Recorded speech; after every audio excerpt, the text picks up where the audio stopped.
je sais pas par quoi on va commencer par contre. Ok, ça tourne, il nous faut un clap. Bon, là, tu viens de te taper la SAS 2024. Tu peux nous en parler, là, raconte-nous un petit peu le départ déjà. Commençons par le commencement. Première course sur laquelle je suis parti en me sentant prêt. Après 10 jours de chantier, de rush pour remettre le bateau en état après les courses de début de saison. Et donc voilà, un peu de matos à changer, beaucoup d'avitaillement parce qu'on partait pour 10 jours aller, 4 jours d'escale, 10 jours retour.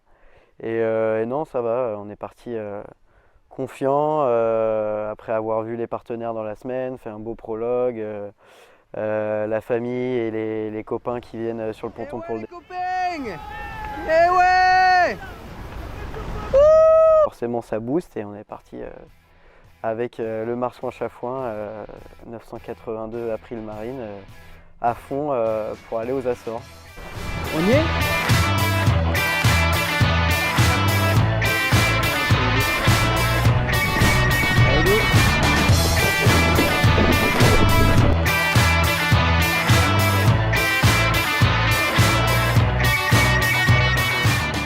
Plein de mini galères, pas graves, mais qui m'ont occupé toute l'après-midi et pas hyper focus sur la perf et occupé à gérer des bidouilles toute la journée qui aurait très bien pu péter pendant le prologue, ça aurait été plus pratique par exemple.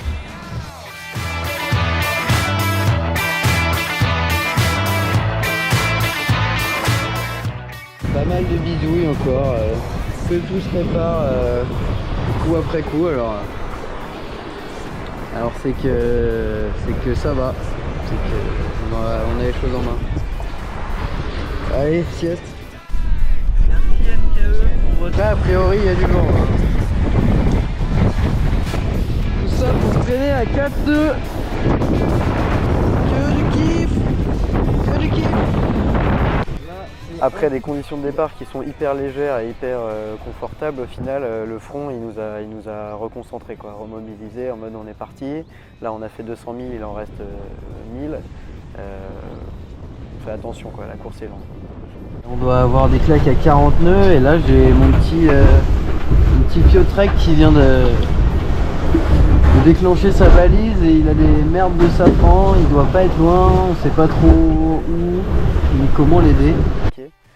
Bon, plus tard en fait il allait bien, mais c'est des trucs qui vraiment dans cette nuit là on n'a pas dormi et on était prêt à faire demi-tour, à aller chercher. Il y a un copain qui est en galère pas loin, enfin, c'était sportif et ouais.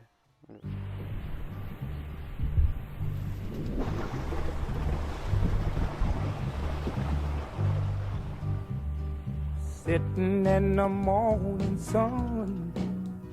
I'll be sitting in the Bon, regardons le GPS, je suis pas sûr d'avoir fait 1000 cette nuit. Ça c'est cool. Là on bombarde puisqu'on est à 1,8. Là-bas il y a Max. Et je pense qu'il dort encore. Du coup je vais essayer de pas faire trop de bruit. Comme ça lui évite de renvoyer des voiles. Comme ça il passe derrière quoi, ça c'est bien. On fait une montée au mât un peu sauvage. Là on passe juste la Corogne, donc on a juste de sortir du jardin et après il reste 800 000 pour aller aux Açores et c'est pas le moment de se blesser. Et là-bas c'est l'Espagne. Cabo Ortegal, 3 jours de pur kiff dans le golfe de Gascogne. C'est revenu le vent et ça fait plaisir. Du coup on engrange du kiff. Et on vient de passer sous les 1000 milles des Açores et on a fait que 20% de la route quoi. En 3 jours.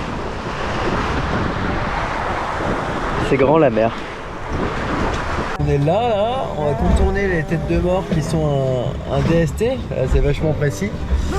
Donc pas de panique Rose, j'ai vu ton petit mot et normalement on va pas rater la sortie, on verra pas la statue de la liberté cette fois. J'ai lu tous vos petits mots qui ont un petit peu pris l'eau mais qui sont toujours lisibles et surtout qui sont toujours hyper mignons. Ça fait du bien, vraiment ça m'a fait plaisir après une après-midi un peu solide. C'est pour ça que je me suis mis au chaud dans la cabane du chien. que le coup dur de la journée, c'est l'enceinte qui a pris une vague et du coup qui est HS.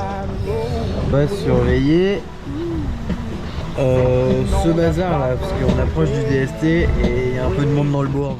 Surtout, on arrive dans les alizés portugaises, donc il y a pareil, conforme aux prévisions, il y a le flux météo qui est assez établi. On a un vent de nord-nord-ouest qui nous permet de vraiment descendre pour contourner l'anticyclone des Açores qui est hyper étendu à cette période-là. Donc il va vraiment des Açores jusque la pointe nord-ouest de l'Espagne. Et donc même si on veut faire une route directe, si on fait cette route directe, on est dans une bulle sans vent. Donc on est obligé d'arrondir pour courber vers le sud, pour rester dans une zone où il y a de l'air et surtout où il y a du vent portant, donc où on va pouvoir être vraiment rapide sous spi et débouler vers les Açores.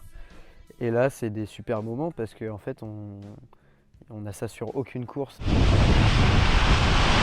Et du kiff on se prêt et merde.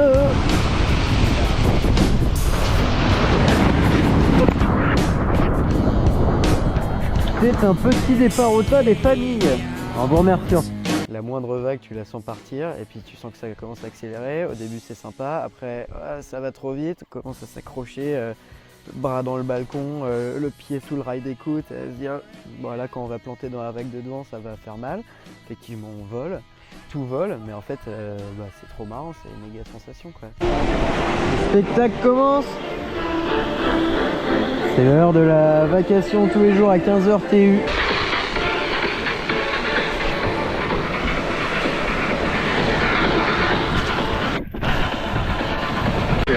November area pour le 23 à 12h, le 23 à 12h. Pour de nord à nord-est, November. Enfin là, c'est des moments qui sont vraiment kiffants et qui sont bonheur. Et même si ça dure 3 jours non-stop, c'est 3 jours où moi je passais ma nuit avec la frontale à regarder la voile, à faire waouh, là c'est trop bien, c'est fou. Parce qu'il y a un bruit à la... Dans le fait que cette grosse cale blanche là, elle bouge. Mais le fait qu'elle bouge, ça veut dire que les trous, les perçages dans le tableau arrière sont ovalisés et du coup on a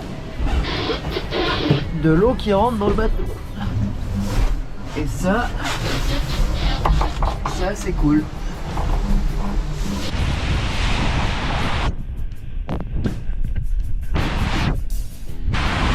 Ça bombarde toujours à bord du 982 April Marine.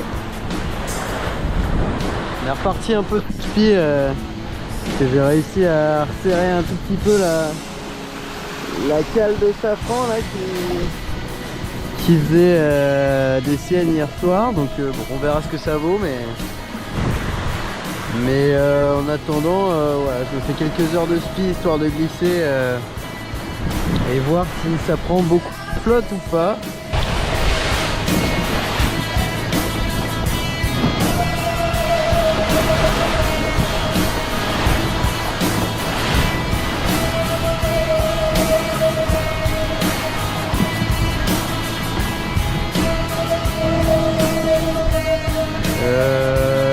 Là on est au moment où il y a toutes les merdes qui arrivent en même temps là. Les écrans se coupent, tout se coupe, le bateau s'éteint quoi. Et donc là on peut pas aller voir et lâcher la barre quoi, parce que le bateau il se tient pas tout seul, donc faut tout affaler, etc. Je cherche un peu partout et je trouve que en gros il y a un fusible interne de la batterie qui a sauté. Et bon, j'ai de l'humidité dans le bateau depuis quelques temps, même si les batteries sont dans des coffres étanches, c'est que j'essaie juste de changer le fusible et j'ai de la chance, ça marche. Par contre les batteries sont à plat. Je plonge l'hydrogénérateur dans l'eau, donc qui est une petite éolienne sous-marine. Et en gros, faut pas la mettre à trop haute vitesse, sinon elle surproduit. Et du coup, là je suis à vitesse très lente et donc il n'y a pas de souci.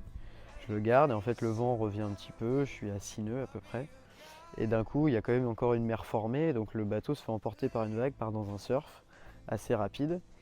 Et donc l'hydrogénérateur surproduit, zip qui ressaute. Et donc pareil, plus de jus dans le bateau.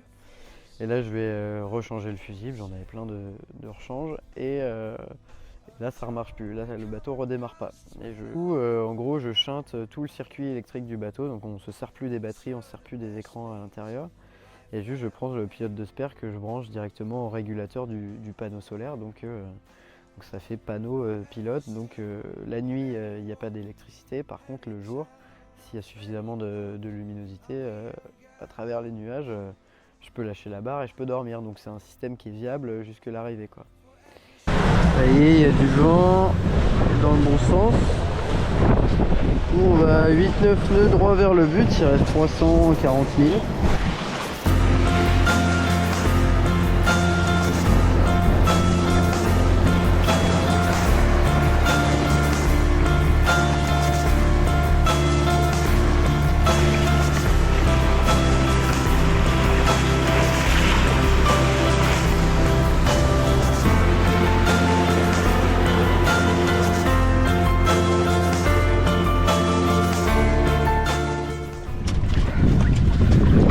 Bah voilà. Voilà ma journée.